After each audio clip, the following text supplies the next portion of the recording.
The Human Cycle by Sri Aurobindo. Chapter 22. The Necessity of the Spiritual Transformation. Our normal conduct of life, whether the individual or the social, is actually governed by the balance between two complementary powers. First, an implicit will central to the life and inherent in the main power of its action, and, secondly, whatever modifying will can come in from the idea in mind, for man is a mental being, and operate through our as yet imperfect mental instruments to give this life force a conscious orientation and a conscious method. Life normally finds its own center in our vital and physical being, in its cravings and its needs, in its demand for persistence, growth, expansion, enjoyment, in its reachings after all kinds of power and possession, and activity and splendor and largeness. The first self-direction of this life force. Its first orderings of method are instinctive and either entirely or very largely subconscious, and magnificently automatic. The ease, spontaneity, fine normality, beauty, self-satisfaction, abundant vital energy and power of the subhuman life of nature, up to the animal, is due to its entire obedience to this instinctive and automatic urge.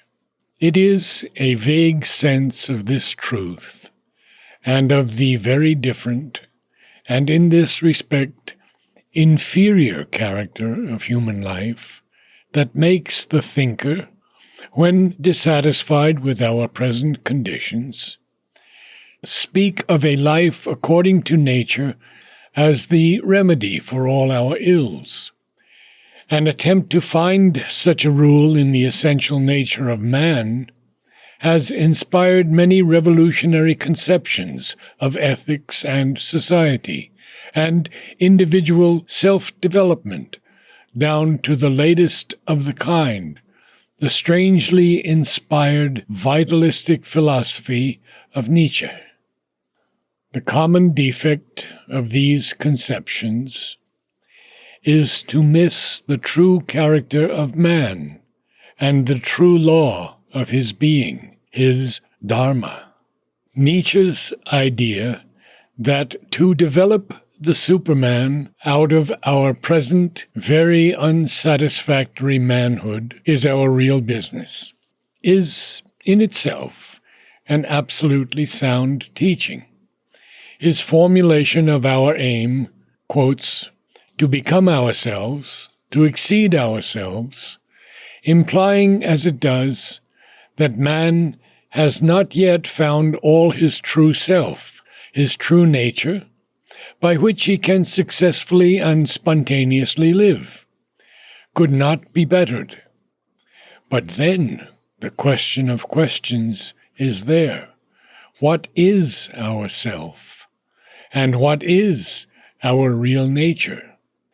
What is that which is growing in us, but into which we have not yet grown?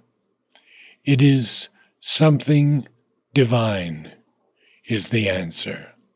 A divinity, Olympian, Apollonian, Dionysic, which the reasoning and consciously willing animal, man, is laboring more or less obscurely to become.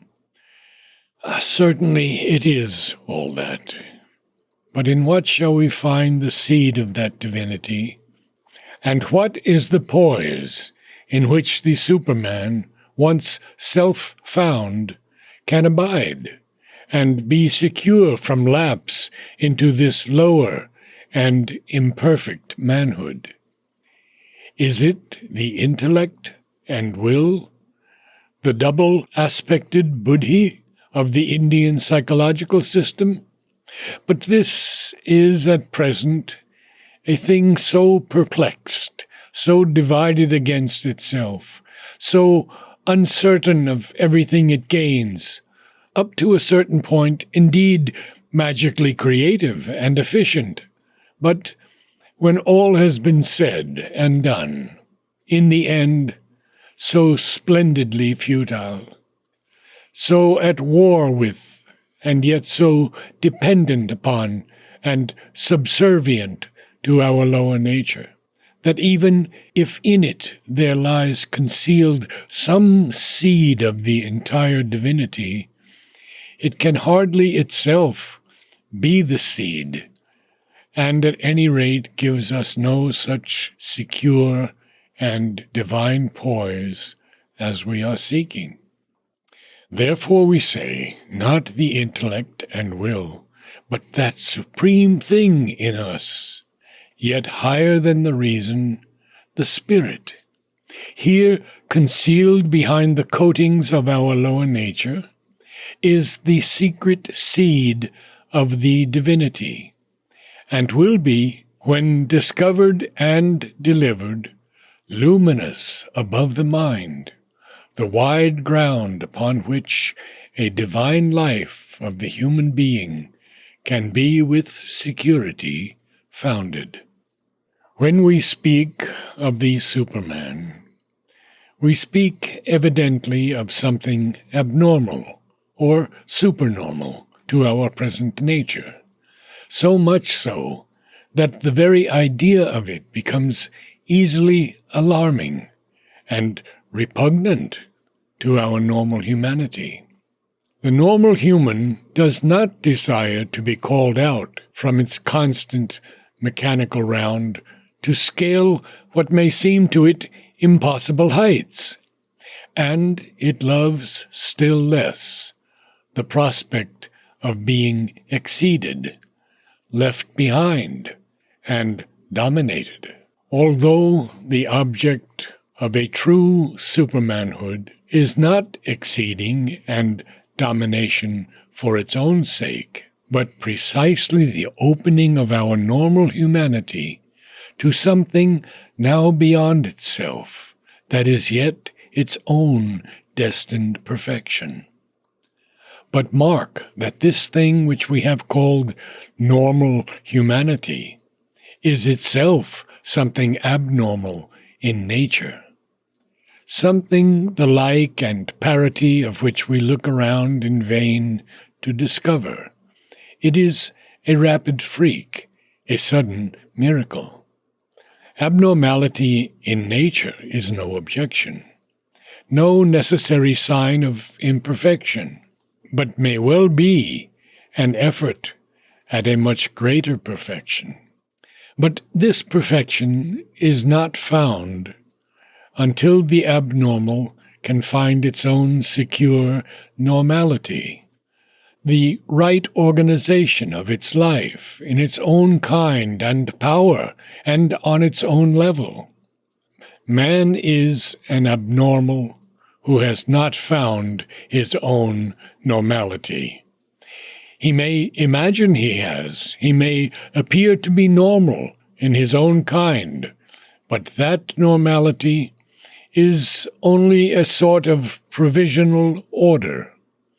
Therefore, though man is infinitely greater than the plant or the animal, he is not perfect in his own nature, like the plant and the animal. This imperfection is not a thing to be at all deplored, but rather a privilege and a promise, for it opens out to us an immense vista of self-development and self-exceeding. Man, at his highest, is a half-god who has risen up out of the animal nature and is splendidly abnormal in it, But the thing which he has started out to be, the whole God, is something so much greater than what he is, that it seems to him as abnormal to himself as he is to the animal. This means a great and arduous labor of growth before him, but also a splendid crown of his race and his victory. A kingdom is offered to him, beside which his present triumphs in the realms of mind or over external nature will appear only as a rough hint and a poor beginning. What precisely is the defect from which all his imperfection springs? We have already indicated it.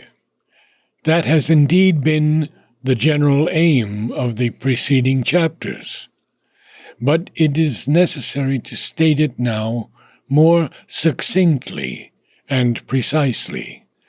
We see that at first sight man seems to be a double nature, an animal nature of the vital and physical being, which lives according to its instincts, impulses, desires, its automatic orientation and method, and with that, a half-divine nature of the self-conscious intellectual, ethical, aesthetic, intelligently emotional, intelligently dynamic being who is capable of finding and understanding the law of his own action, and consciously using and bettering it.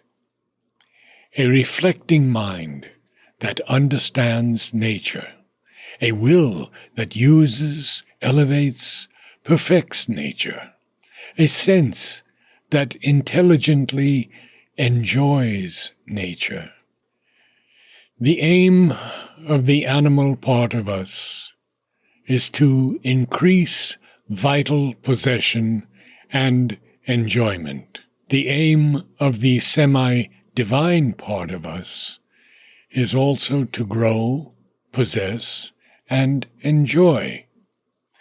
But first to possess and enjoy intelligently, aesthetically, ethically, by the powers of the mind, much more than by the powers of the life and body.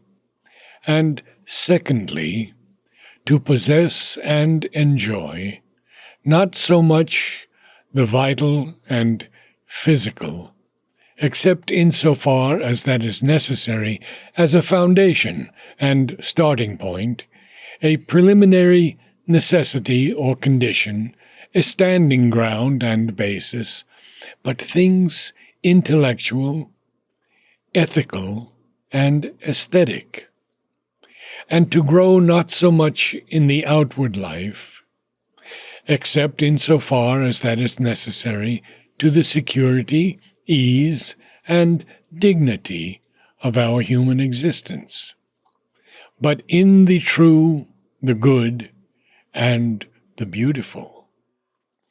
This is the manhood of man, his unique distinction and abnormality in the norm of this inconscient material nature. This means that man has developed a new power of being. Let us call it a new soul power, with the premise that we regard the life and the body also as a soul power. And the being who has done that is under an inherent obligation not only to look at the world and revalue all in it from this new elevation, but to compel his whole nature to obey this power and, in a way, reshape itself in its mold, and even to reshape, so far as he can, his environmental life into some image of this greater truth and law. In doing this lies his svardharma, his true rule and way of being, the way of his perfection and his real happiness. Failing in this, he fails in the aim of his nature and his being, and has to begin again until he finds the right path and arrives at a successful turning point, a decisive crisis of transformation. Now this is precisely what man has failed to do. He has effected something. He has passed a certain stage of his journey. He has laid some yoke of the intellectual, ethical, aesthetic rule on his vital and physical parts, and made it impossible for himself to be content with, or really to be the mere human animal. But more he has not been able to do successfully. The transformation of his life into the image of the true, the good, and the beautiful seems as far off as ever. If ever he comes near to some imperfect form of it, and even then it is only done by a class or by a number of individuals, with some reflex action on the life of the mass, he slides back from it in a general decay of his life, or else stumbles on from it into some bewildering upheaval, out of which he comes with new gains indeed, but also with serious losses. He has never arrived at any great turning point, any decisive crisis of transformation. The main failure, the root of the whole failure indeed, is that he has not been able to shift upward what we have called the implicit will central to his life, the force and assured faith inherent in its motive power of action. His central will of life is still situated in his vital and physical being. Its drift is towards vital and physical enjoyment, enlightened indeed and checked to a certain extent in its impulses by the higher powers, but enlightened only, and very partially, not transformed, checked, not dominated, and uplifted to a higher plane. The higher life is still only a thing superimposed on the lower, a permanent intruder upon our normal existence. The intruder interferes constantly with the normal life, scolds, encourages, discourages, lectures, manipulates, readjusts, lift up only to let fall, but has no power to transform, alchemize, recreate. Indeed, it does not seem itself quite to know where all this effort and uneasy struggle is meant to lead us.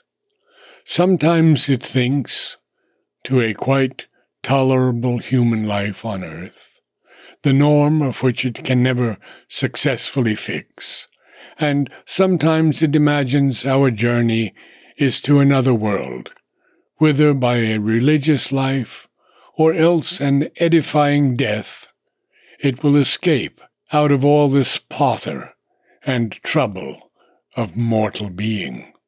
Therefore these two elements live together in a continual, a mutual perplexity, made perpetually uneasy, uncomfortable, and ineffectual by each other, somewhat like an ill-assorted wife and husband, always at odds, and yet half in love with, or at least necessary to each other, unable to beat out a harmony, yet condemned to be joined in an unhappy leash until death separates them.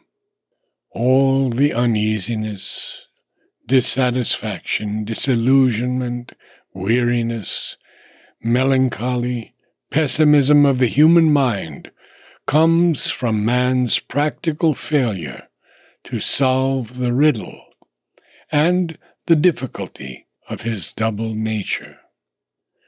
We have said that this failure is due to the fact that this higher power is only a mediator, and that thoroughly to transform the vital and physical life in its image is perhaps not possible, but at any rate not the intention of nature in us. It may be urged, perhaps, that after all, individuals have succeeded in effecting some figure of transformation, have led entirely ethical or artistic or intellectual lives, even shaped their life by some ideal of the true, the good, and the beautiful. And whatever the individual has done, the race, too, may and should eventually succeed in doing. For the exceptional individual is the future type, the forerunner. But to how much did their success really amount? Either they impoverished the vital and physical life in them in order to give play to one element of their being, lived a one-sided and limited existence, or else they arrived at a compromise, by which, while the higher life was given great prominence, the lower was still allowed to graze in its own field, under the eye more or less strict, or the curb more or less indulgent, of the higher power or powers. In itself, in its own instincts and demands, it remained unchanged. There was a dominance, but not a transformation.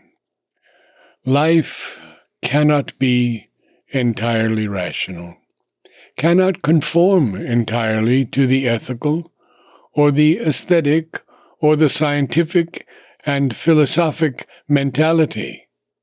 Mind is not the destined angel of the transformation.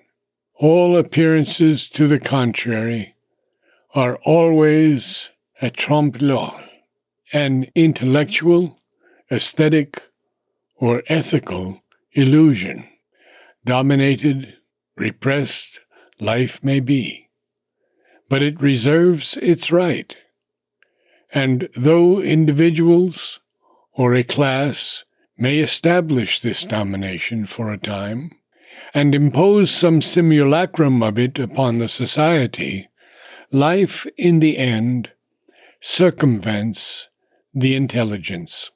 It gets strong elements in it, for always there are traitor elements at work, to come over to its side and reestablishes its instincts, recovers its field, or if it fails in this, it has its revenge in its own decay, which brings about the decay of the society, the disappointment of the perennial hope. So much so that there are times when mankind perceives this fact, and renouncing the attempt to dominate the life instinct, determines to use the intelligence for its service, and to give it light in its own field, instead of enslaving it to a higher but chimerical ideal. Such a period was the recent materialistic age, when the intellect of man seemed decided to study thoroughly life and matter, to admit only that, to recognize mind only as an instrument of life and matter, and to devote all its knowledge to a tremendous expansion of the vital and physical life, its practicality, its efficiency, its comfort, and the splendid ordering of its instincts of production, possession, and enjoyment. That was the character of the materialistic, commercial, economic age of mankind, a period in which the ethical mind persisted painfully but with decreasing self-confidence, an increasing self-questioning, and a tendency to yield up the fortress of the moral law to the life instinct. The aesthetic instinct and intelligence flourished as a rather glaring exotic ornament, a sort of rare orchid in the buttonhole of the vital man, and reason became the magnificent servant of life and matter. The titanic development of the vital life which followed is ending, as the Titans always end.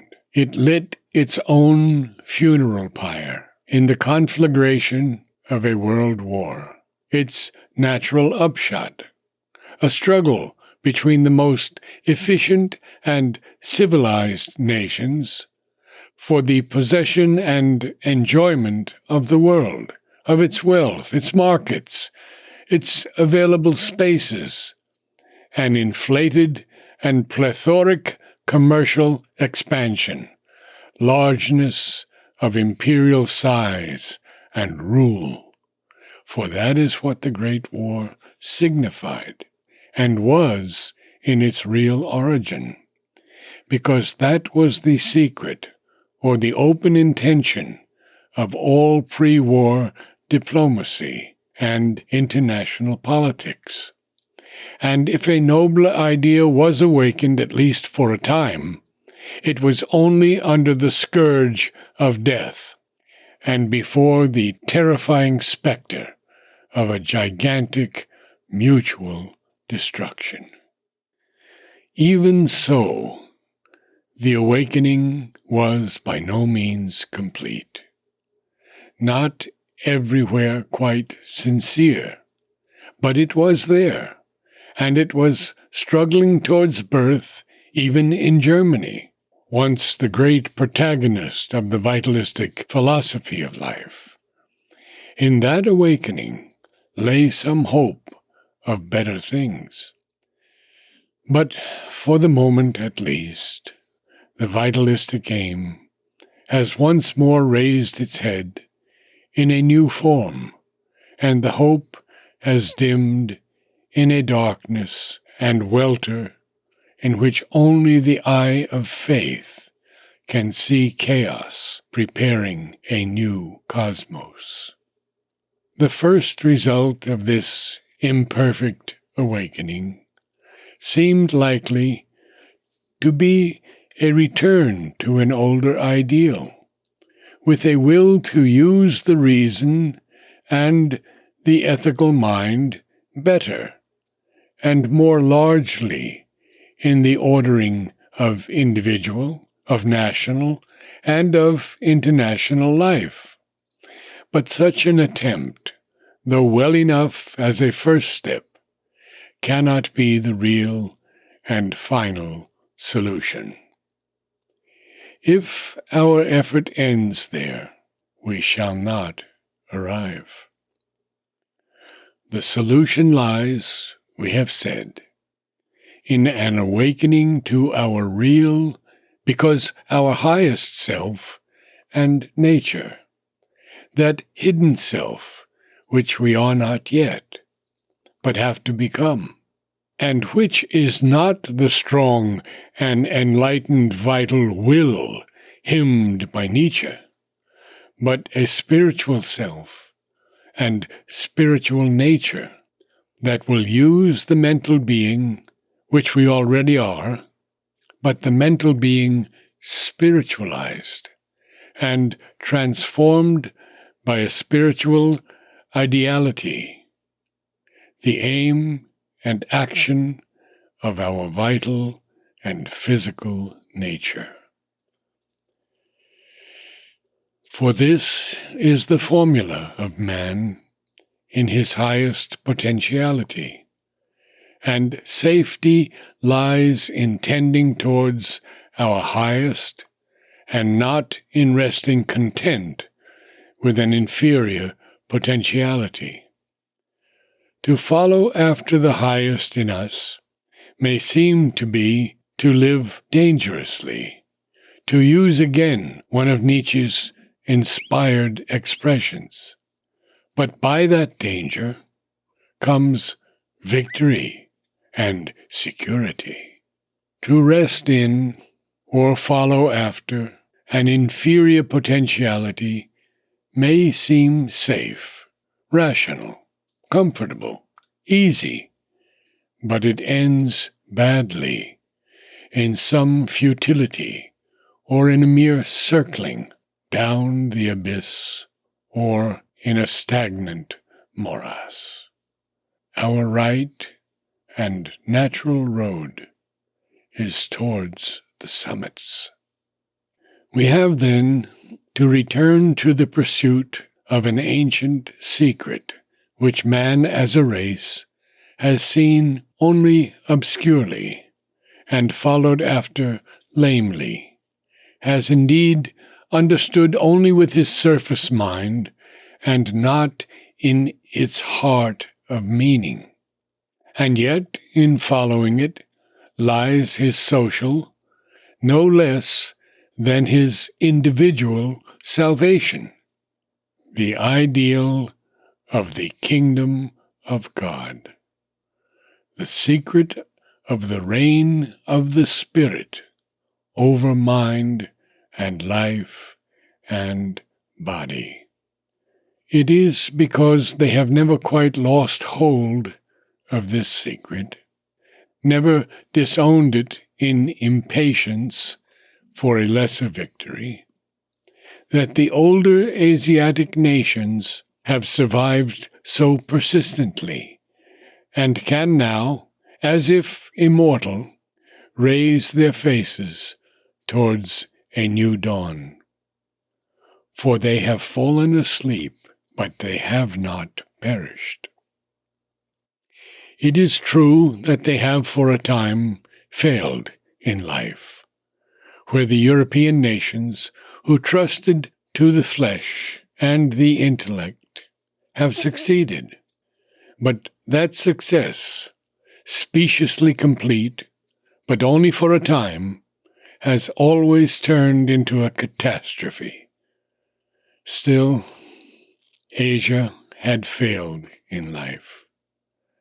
She had fallen in the dust. And even if in the dust in which she was lying was sacred, as the modern poet of Asia has declared, though the sacredness may be doubted, still the dust is not the proper place for man, nor is to lie prostrate in it his right human attitude. Asia temporarily failed, not because she followed after things spiritual, as some consoled themselves by saying, as if the spirit could be at all a thing of weakness or a cause of weakness, but because she did not follow after the Spirit sufficiently, did not learn how entirely to make it the master of life. Her mind either made a gulf and a division between life and the Spirit, or else rested in a compromise between them, and accepted as final socio-religious systems founded upon that compromise. So to rest is perilous. For the call of the Spirit, more than any other, demands that we shall follow it always to the end, and the end is neither a divorce and departure, nor a compromise, but a conquest of all by the Spirit, and that reign of seekers after perfection, which, in the Hindu religious symbol, the last avatar comes to accomplish. This truth, it is important to note, for mistakes made on the path are often even more instructive than the mistakes made by a turning aside from the path. As it is possible to superimpose the intellectual, ethical, or aesthetic life, or the sum of their motives, upon the vital and physical nature, to be satisfied with a partial domination or a compromise, so it is possible to superimpose the spiritual life, or some figure of strength or ascendancy of spiritual ideas and motives on the mental, vital, and physical nature, and either to impoverish the latter, to impoverish the vital and physical existence, even to depress the mental as well, in order to give the spiritual an easier domination, or else to make a compromise, and leave the lower being to its pasture on condition of its doing frequent homage to the spiritual existence, admitting to a certain extent, greater or less, its influence, and formally acknowledging it as the last state and the finality of the human being. This is the most that human society has ever done in the past. And though necessarily that must be a stage of the journey, to rest there is to miss the heart of the matter, the one thing needful, not a humanity leading its ordinary life, what is now its normal round, touched by spiritual influences, but a humanity aspiring wholeheartedly to a law that is now abnormal to it, until its whole life has been elevated into spirituality. It is the steep way that lies before man towards his perfection, and the transformation that it has to achieve. The secret of the transformation lies in the transference of our center of living to a higher consciousness, and in a change of our main power of living. This will be a leap or an ascent even more momentous than that which nature must at one time have made from the vital mind of the animal to the thinking mind, still imperfect, in our human intelligence. The central will, implicit in life, must be no longer the vital will in the life and the body, but the spiritual will, of which we have now only rare and dim intimations and glimpses. For now it comes to us hardly disclosed, weakened, disguised in the mental idea. But it is, in its own nature, supramental. And it is its supramental power and truth that we have somehow to discover. The main power of our living must be no longer the inferior vital urge of nature, which is already accomplished in us and can only whirl upon its rounds about the ego center, but that spiritual force of which we sometimes hear and speak, but have not yet its inmost secret, for that is still retired in our depths, and waits for our transcendence of the ego, and the discovery of the true individual, in whose universality we shall be united with all others. To transfer from the vital being, the instrumental reality in us, to the spirit, the central reality, to elevate to that height our will to be and our power of living, is the secret which our nature is seeking to discover.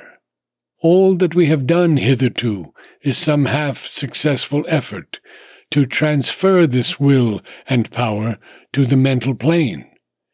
Our highest endeavor and labor has been to become the mental being, and to live in the strength of the idea.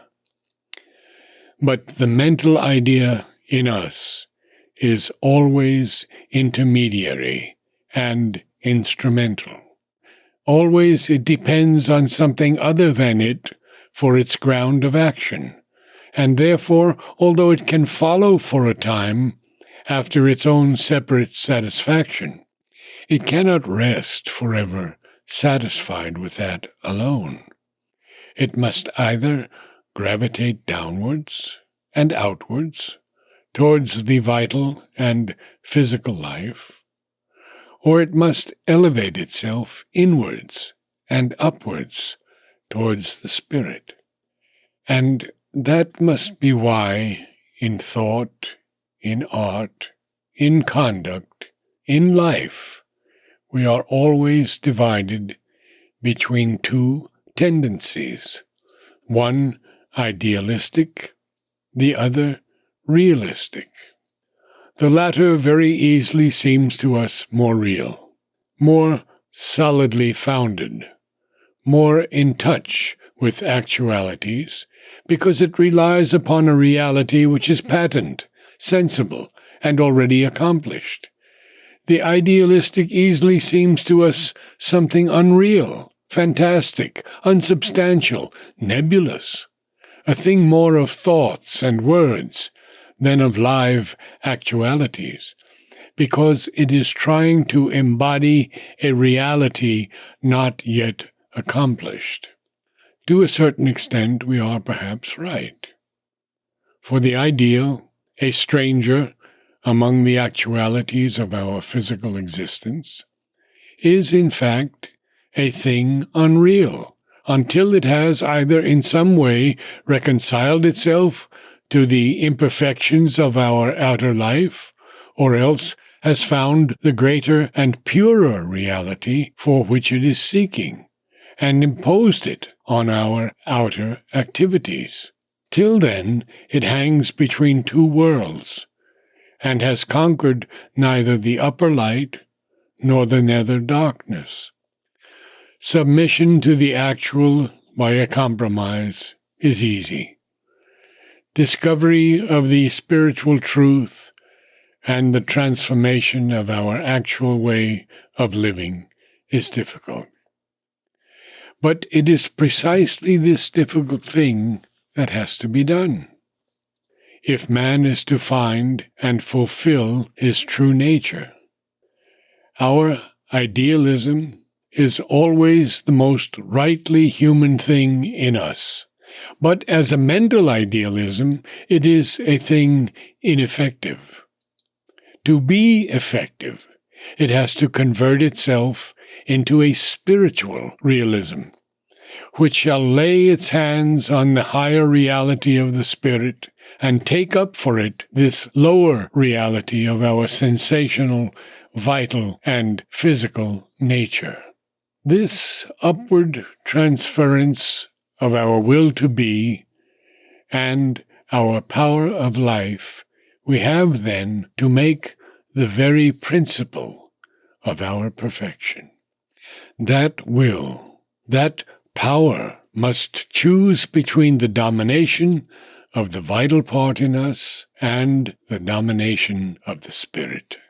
Nature can rest in the round of vital being, can produce there a sort of perfection, but that is the perfection of an arrested development, satisfied with its own limits.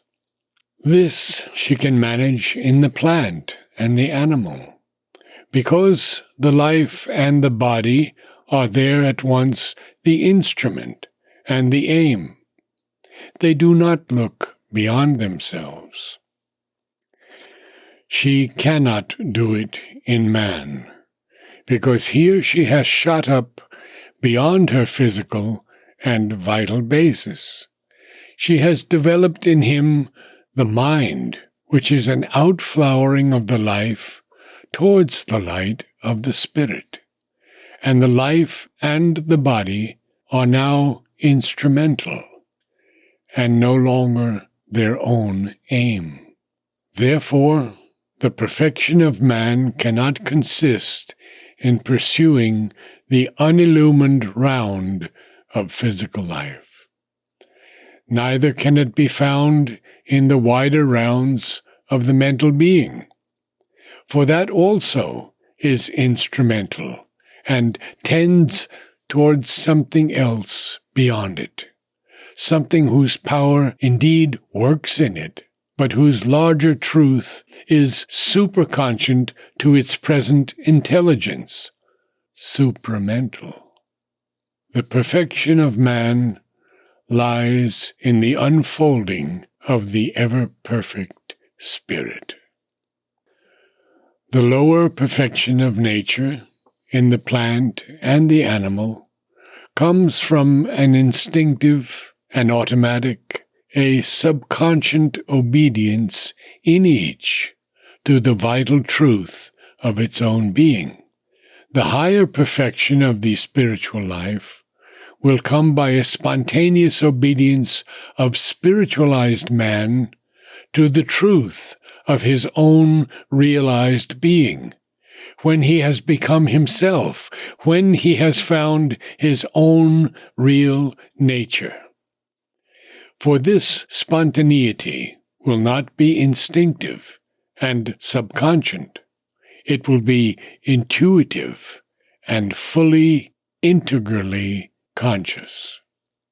It will be a glad obedience to a spontaneous principle of spiritual light, to the force of a unified and integralized highest truth, largest beauty, good, power, joy, love, oneness.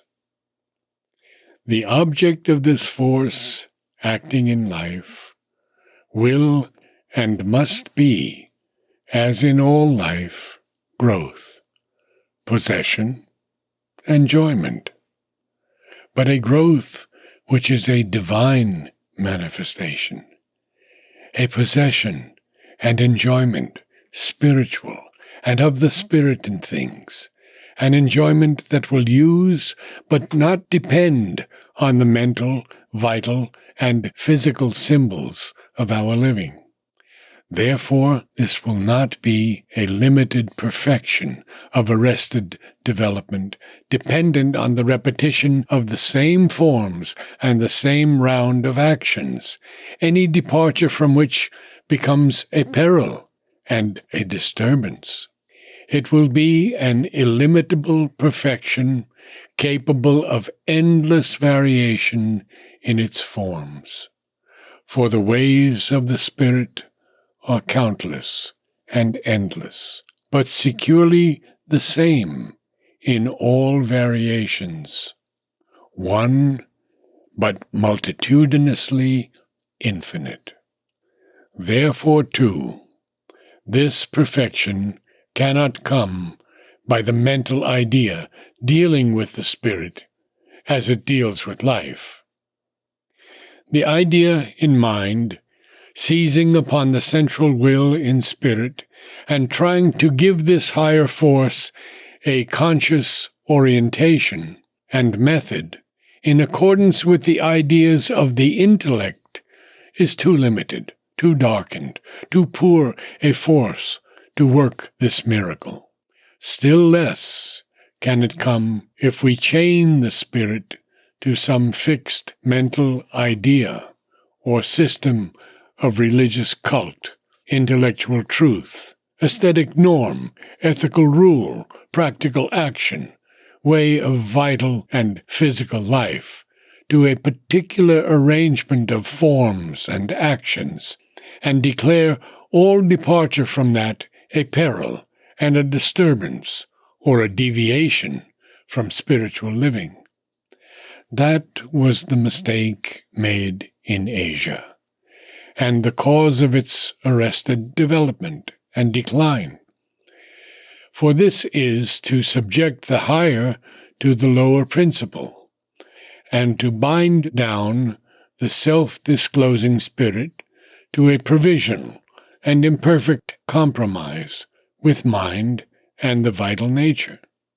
Man's true freedom and perfection will come when the spirit within bursts through the forms of mind and life, and, winging above to its own Gnostic fiery height of ether, turns upon them from that light and flame to seize them and transform into its own image.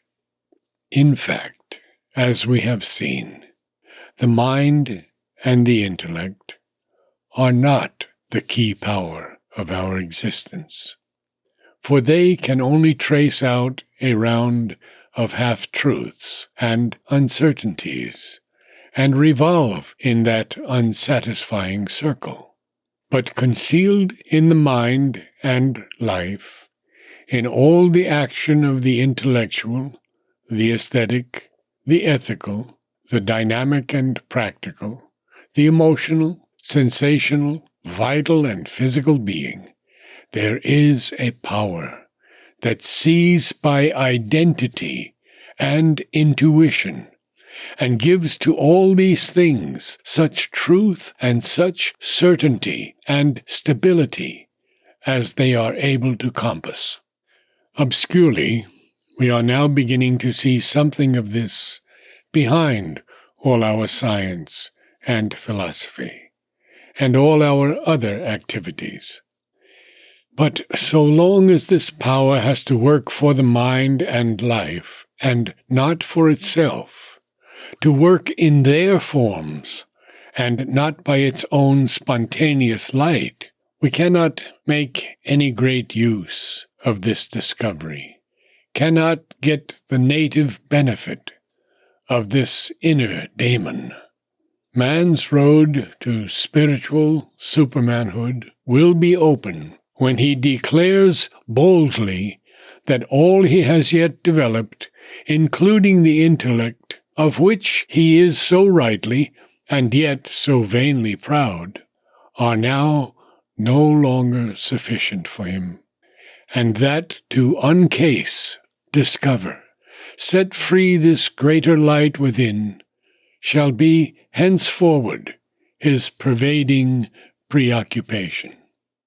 Then will his philosophy, art, science, ethics, social existence, vital pursuits, be no longer an exercise of mind and life, done for themselves, carried in a circle, but a means for the discovery of a greater truth behind mind and life, and for the bringing of its power into our human existence. We shall be on the right road to become ourselves, to find our true law of perfection, to live our true satisfied existence in our real being and divine nature.